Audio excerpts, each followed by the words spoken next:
Assalamualaikum warahmatullahi wabarakatuh. Perkenalkan, nama saya Ajeng Hairunisa Wulandari, Fakultas Ilmu Pendidikan Anak Usia Dini, Universitas Pancasakti Bekasi.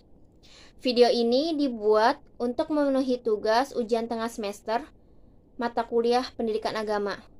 Saya akan menjelaskan materi tentang konsep toharo dalam Islam. Materi yang saya bahas yaitu pengertian toharo, dasar hukum toharo, hakikat toharo, fungsi toharo.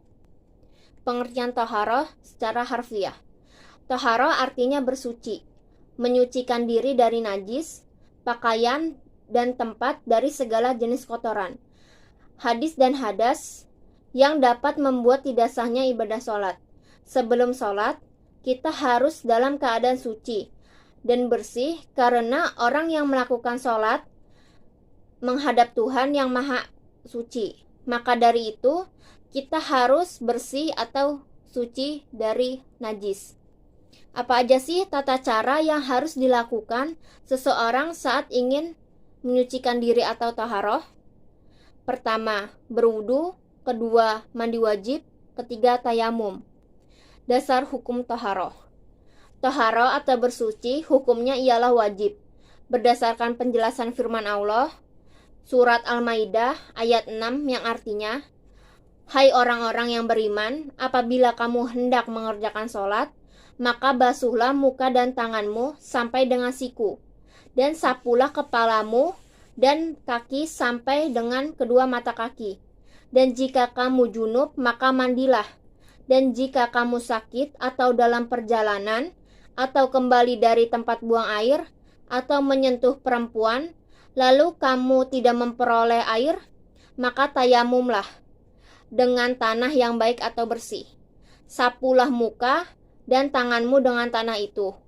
Allah tidak hendak menyulutkan supaya kamu bersyukur." Hakikat toharoh. Makna toharoh adalah bersuci dan membersihkan. Di dalam kamus KBBI, kata bersih memiliki beberapa makna. Pertama, bebas dari kotoran. Kedua, bening, tidak keruh, tidak berawan. Ketiga, tidak tercemar. Keempat, tidak ternoda. Kelima, tidak tercampur dengan unsur atau zat lainnya. Dalam terminologi Islam, toharoh ada dua macam. Pertama, toharoh manawiyah yang artinya bersuci rohani, misalkan membersihkan segala penyakit hati, yaitu iri, dengki, ria, dan lainnya. Kedua, toharoh hisyah, artinya bersuci jasmani atau membersihkan bagian tubuh dan sesuatu yang terkena najis maupun hadas. Fungsi toharoh secara umum, pertama, mendapat cinta Allah. Kedua, sholat tidak diterima jika tidak disertai dengan bersuci. Ketiga, menyucikan diri dan kotoran berupa hadas dan najis. Keempat, sebagai syarat sahnya sholat dan ibadah seseorang hamba. Kelima, untuk memelihara kesehatan jasmani. Keenam, membersihkan diri dari gangguan bibit penyakit dan zat-zat yang berbahaya lainnya yang merusak kesehatan tubuh baik langsung maupun tidak.